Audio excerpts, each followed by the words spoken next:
Today, my guest is Lillian Klepp. It's amazing when you step out in faith and you're obedient to God, how He brings other people along to help. Pass it on, share the gospel clear and strong. Stand for, claim your heritage of truth. Welcome to Heritage of Truth. Today, my guest is Lillian Klepp. Lillian is the author of Adventures Under the Mango Tree, and the subtitle is A Story of Hope in War-Torn Sudan. Wow. War-torn Sudan. And you were there. Yes. And you were there. You got there in a really interesting way. You were at a convention and you felt God telling you to sell everything. Is that correct? Yes, it is. Yes. Yeah. Tell us how that story played out. Well, I went to this women's convention, and there was 12,000 women there, and she was just sharing on all the atrocities of South Sudan. It was Sudan at that time. And I just, seeing the pictures and the vivid, pictures and stories, and I was so burdened, and that night, when we got together in the large conference room, I just couldn't stop crying, and I felt so burdened. And I went forward, and I said, God, what can I do? What can I do? And I didn't expect God to answer the way He did.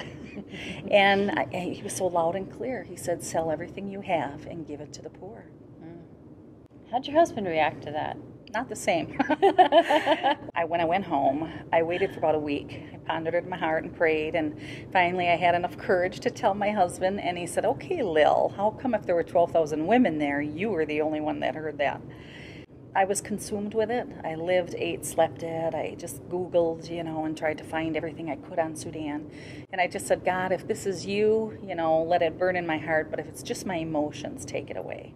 And it's still burning 14 years later. Okay, one of the things that I'm curious about, if you sold everything and gave it to the poor, what did you have left to get you to Sudan and to provide for you there? Well, because the Lord, how He, Romans 8:28 says He uses all things for His good.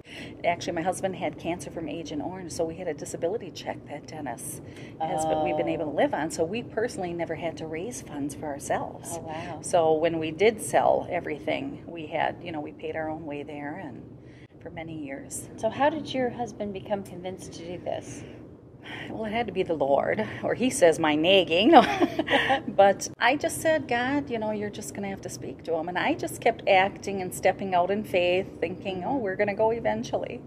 And it was really...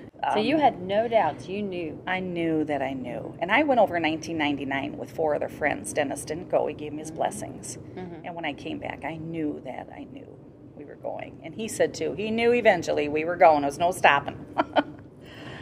So what was it like when you got there? Well, it was worse than what I really thought. I had never been into a war zone, and Dennis was in Vietnam, so he knew what we'd be getting into, and I think that's why he was hesitant. And he had cancer from Agent Orange. There was just so many orphans and just devastation that I had never seen before. You talk in your book about culture shock. What was the culture shock? Well, there was just so many things. The first, I remember, Dennis went in a couple months before I did and tried to get a toilet in. And it didn't work. So we lived in a tukul, it was a mud hut. And I remember the first night when I went in there and opened the door, a big rat came out and and my husband says, then what are you doing here, Lil? Because I'm the one that, felt God called us. Yeah, so a lot of that, living with bugs and just the war, the bombing and not having electricity and lanterns. And did you get used to the rats and the bugs? Yes, I hate to say it, but I did. And as a female, I think I was more afraid of the bugs and things like that than the bombing that was going on. It sounds crazy, but it's true. Wow. Well, I don't know how soon after you got there, but at one point you met a little boy named Caleb. Tell us his story. Actually, we were there only 2 weeks in country, and Caleb was born, and his mother died in childbirth. 1 out of 9 women die in childbirth in South Sudan. Wow. They just hemorrhaged to death. And so the father was living, but there was no means of support. I think they were our workers were getting about $1 a day when we hired them. That was a good salary. Yeah. There was nowhere to buy formula, and he came around and heard we started this orphanage and asked us to take Caleb. And like I said, it was 2 weeks. We lived in a tukul ourselves, so I told him I couldn't at that time. And he came back a few days later crying and begging us, and I said, God, is this you? And we just felt we should take him. So he slept in a little wash basin. We cut our shirts up for diapers and covered a mosquito net over him and did everything by hand and took care of him. And now he's 13 years old. And it took us 7 years to legally adopt him. So he was the first orphan before we were even in the orphanage, where we were building. We took him in. So you built an orphanage. Tell us about that. How did that play out? Well, it worked really well because as far as we knew, that we were the first orphanage in South Sudan, but there were so many orphans from the war. They hadn't tested for AIDS or anything at that time. So people were coming to the gate. The government had given us 90 acres of land there. They were very generous, and today we have we have two campuses. One in Ye and 150 miles north is a whole nother tribe, and we have 200 orphans between the two live in. We have a school of over 500 children, and we feed 600 children every day. And now we have a hospital, and we're building a vocational training center. That's fantastic. Yeah, it's amazing. And in how God many has years done. did that happen? I mean, now it's, we're in our 13th year. That's a lot in 13 years. Yeah, but when you're living there, it really doesn't seem like it is, and there's such a need. Yeah. But I guess it is. That's amazing progress, I think. Right. I mean, when you come into South Sudan and see the devastation, and then you drive into our campus, it's like a little haven, and it's very nice now. So does the government in Sudan have any objections to Christians and missionaries and In people South like that? Sudan, they don't. They're very open to the gospel. They claim to be Christian. Probably 10% are really true Christians. A lot of animus, tribalism intertwined in Christianity. So we do a lot of discipleship.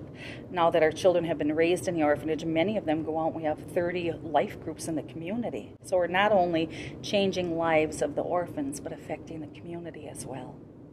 Well, how can people here get involved in that? Well, we would ask them to go to our web. It's www.hrtn.org. And everything's listed on there. We have people that pray for us all the time, people that come on teams.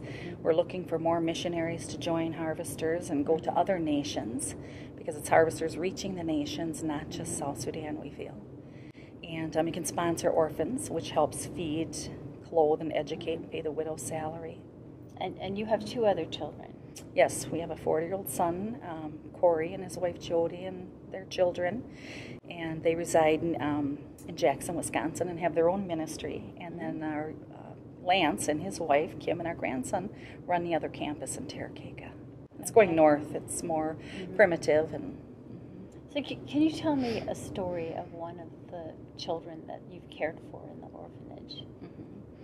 Well, there's many, but I think of Santino. He was an orphan that came to us probably around 8, 9 years old, and was with us for the years, went to vocational training. He learned building through my husband and then went to school for it.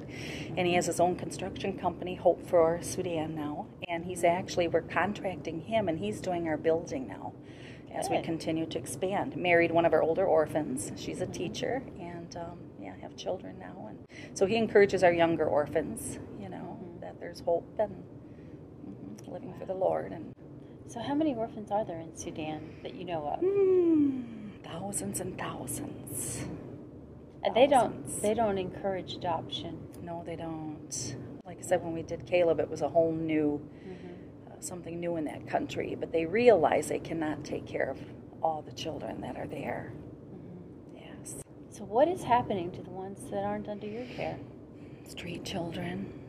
Many of them die. 1 out of 5 will die by the time he's 5 years old from simple things, dysentery or just simple things from dirty water. They still don't have clean water, electricity. So did you build a well? Yes, we have a submersible pump. It's amazing when you step out in faith and you're obedient to God, how He brings other people along to help. We have water towers, and We actually have wireless internet. A businessman came out and felt sorry for us. We had no Wireless communication. internet. Yes. Wow. But there'd be times I'd come back to the States. For 6 years, Dennis and I never came home together. And For 6 years. Wow. We sacrificed as far as, he'd stay, I'd go, and vice versa. He'd come home once a year for his cancer checkups, and I'd come back and have to do a little fundraising. And as the ministry's growing, now we both come back, and we're looking at staying in the States more now and doing missionary training, going in 2-3 times a year, encouraging. How's his health now? He's doing well after a heart attack, cancer, and God has been amazing. He's not done with him yet. So what do you do when you're ill over there? Well, now we have our own hospital that we built. We have doctors from America, Australia, and New Zealand. But for many years we didn't. That's only been the last couple of years. Year and a half the hospital's been there. So God just took care of us. There was a local hospital there, but they didn't have any running water. And most people said that if you wanted to die, that's where they'd go. I mean, they did the best they could, but they just didn't have no means. So we would treat ourselves, and I learned to give injections, and, we were sick many times. That would be so hard if you had children with you there, and they're really, really sick. It's scary.